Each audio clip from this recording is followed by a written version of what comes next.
Welcome once again to the Lanzarote information channel, and today we're going to be talking about driving. Now, if you're a regular driver in Lanzarote and you've hired cars loads of times and driven thousands of kilometers here, I pretty much guarantee you there will be at least one or two things that I'm going to tell you in this video that you don't know. If you've never driven here, this is an absolute must-watch, so please watch to the end of this video. Now, the first and most obvious thing to mention is that we drive on the right-hand side of the road, therefore our cars are left-hand drive. And that really isn't a big deal. You'll be surprised at how quickly you get used to that. But there are two things that remain weird for some time if you're not used to it and you haven't done it before. The first you can't really do much about, but you'll find as you're driving, if you're used to driving a right-hand drive car, you'll look up for the mirror to your left and it won't be there. So you need to get used to looking to the mirror to your right.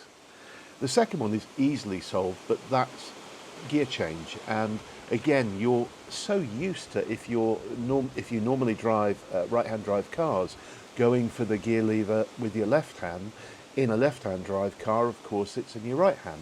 Now, as I say, that's easily solved. Just go for an automatic, and it's one less thing to think about while you're getting used to driving on the other side of the road. Now, while we're talking about the sides of the road, I'm going to talk about parking. And it is against the law here to park facing oncoming traffic. Now, most of the parking here is free of charge on the side of the road, and wherever you go, pretty much, you'll be parking on the roadside. If you're going down a road and you see a space on the other side, don't be tempted to pull across and pull in facing the oncoming traffic.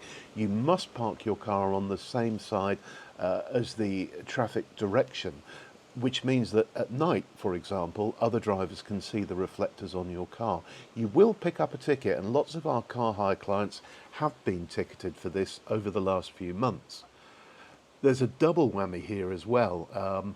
And that's when you park on the wrong side of the road and you've quite obviously crossed a solid white line to go there. You'll get a double fine, one for parking facing the wrong way and the other for crossing a solid white line to do so. You shouldn't ever cross solid white lines here to overtake or to turn left or right into another road. You just should not cross solid white lines at all. Now let's talk about the thorny issue of roundabouts. There's quite an easy way to think about this here in Spain. Roundabouts are treated as an extension of a dual carriageway. Therefore, you should only ever come off or exit a roundabout when you're in the near side lane, which on a roundabout is the outside lane. And that's why a lot of traffic here just goes onto the roundabout and stays in the outside lane until they want to exit. It's perfectly acceptable for you to overtake traffic using the inside lane on a roundabout if you want to go around it faster than everybody else, but you must make sure that you move to that outside lane before your exit comes up and you're going to turn right. So that's the way to follow roundabouts. Most people here just tend to go whether they're going right, straight on, or left, go all the way around the outside of the roundabout. There's nothing wrong with overtaking them as long as you can get into that outside lane before you decide to come off it. Now, another oddity here for you is stop signs. When you see a stop sign, and they're very clearly marked with the English word stop on them, you must stop. It's an instruction rather than a request. And that means even if you can see it's clear for you to exit, you should stop the car before you get going again. And police will pick you up for this if they happen to be around and they see you drive through a stop sign without bringing the vehicle to a complete halt. Now let's move on to petrol stations or gasolineras. They're slightly different to what you might be used to, and the cost of fuel is much lower here than in most places in Northern Europe. The gasolinera, as they're called, have the unleaded petrol pumps are green and the diesel pumps are black, so they're relatively easy to identify. Probably around 50% of the garages here have attended service still. If you're in a self-service, obviously you need to pull up at the right pump and put the pump in and pull the trigger yourself. But in a lot of cases, for example, in Arrieta, in most of the gas stations in Arrecife, you'll find an attendant comes to do it for you. And in that case, you don't need to get out of the car. You can remain in the car, put your window down. They will ask you what you want, whether it's petrol, which is called gasolina here, or diesel, which is called gas oil here. Petrol is available in 95 and 98 octane, but really you'll only want 95, 95 in hire cars, unless you're in a very high-end hire car that you've rented from one of the prestige car hire companies. You can just tell the attendant how much fuel you want. I would do it monetarily rather than trying to calculate the litres. So typically you'll put 20 euros, 20 euros into the car, and the fuel pump attendant, if you're paying by card, will then come to your window with a portable card machine and take the payment from you that way. They're fairly obvious if they are attended service. If they're not, and you've got to do it yourself, you'll see the words autoservicio, which means self-service effectively.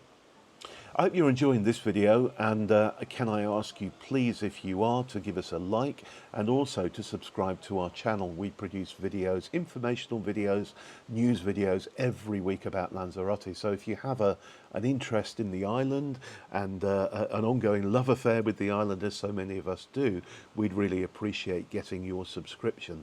Also, please leave a comment below with any feedback or any questions you've got from this video or from anything else relating to Lanzarote. Now we're going to talk about Vias Ciclista, and several roads on the island are designated Vias Ciclista, and that means it's a cycleway, and effectively it gives cyclists right of way on those roads.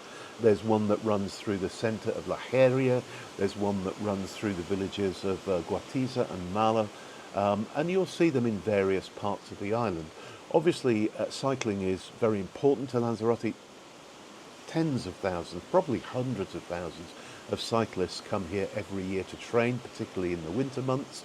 So you will see a lot more cyclists on the road than you do in many countries. When you're on a Via Ciclista, you need to give them priority, effectively, give them lots of room, always at least 1.5 meters clearance when you're overtaking them. You'll also find that those Via Ciclista have relatively low speed limits. The road through La Heria is 70 kilometers an hour, which can feel quite slow, and they often have cameras, and police will be there with radar speed guns, so do stick to the speed limit. Most hire cars these days have either got a speed limiter or cruise control. Just set the cruise control, relax and enjoy your drive and your trip through the quieter parts of the island. Now I need to talk about slip roads. Slip roads here are relatively short, and for traffic on the road that you're coming onto up the slip road, they are not obliged to give way to you. In many countries, you'll find the slip roads are relatively long, and the traffic on the main road will kind of leave a gap to allow you to slide into the line of cars. Here, the slip roads are much shorter, and generally traffic won't give way to vehicles coming up a slip road. So you need to keep your wits about you as you crest the hill and get to the top of the slip road, see if there's a gap for you to slip into. If not, be prepared to stop at the end of the slip road. We have a bit of an oddity here, which is that in many places people use a left-hand indicator as a signal that they are stopping. And it's a way of saying, you know, don't try and overtake me because I'm stopping for a reason.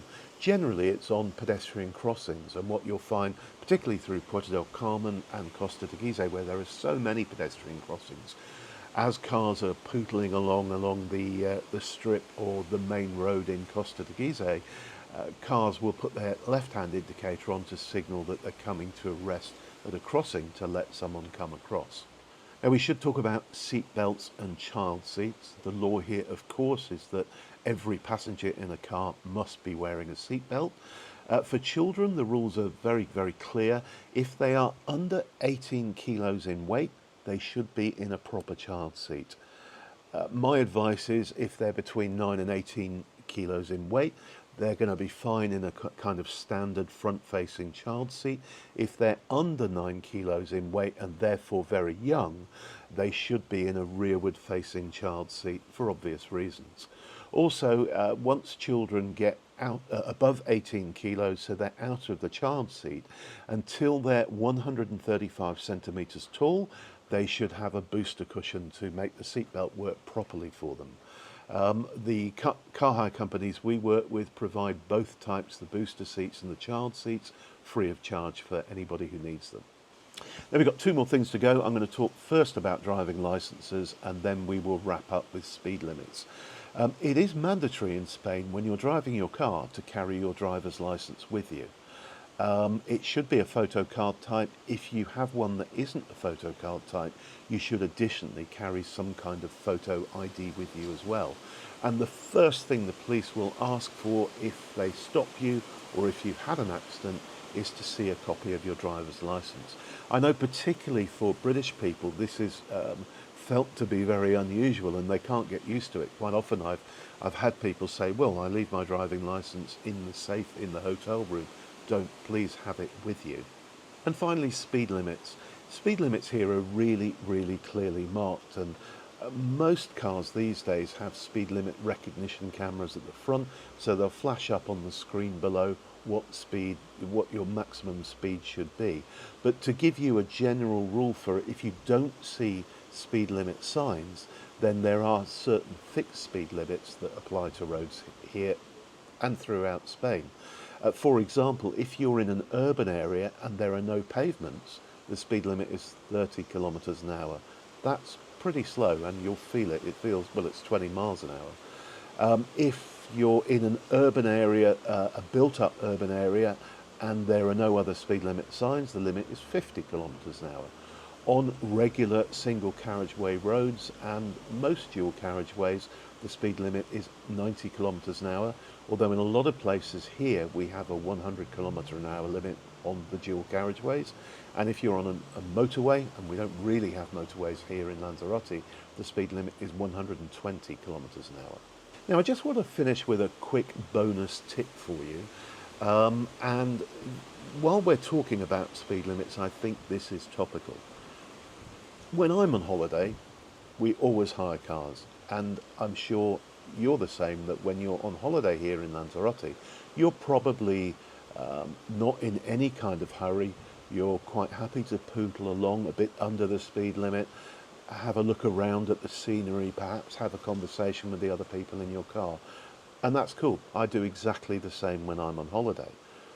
But what I would ask you to do, please, if you are in that sort of laid-back, chilled mode, just keep an eye on your mirror and look out for traffic behind you. And if a queue of traffic is starting to build up behind you, then find an opportunity to pull over to the side of the road or pull into a side turning just to let them get past and get on with their day. I speak as someone who drives the main road to the north of the island, which is a single carriageway road, almost every day of the week. And one of the reasons I'm recording this video now is I've just had an example where I was stuck in a queue of about 9 cars behind a Fiat 500 hire car that was doing 60 kilometers an hour. Now the speed limit on that stretch is 80. That 20 might not seem a lot of difference to you, but it certainly feels like it when you're stuck in a line of traffic doing 60 kilometers an hour. So just keep an eye out for you, pull over and let people crack on with their day, and then you can enjoy yours too. Hope you enjoyed this video. Thanks for watching, and bye for now.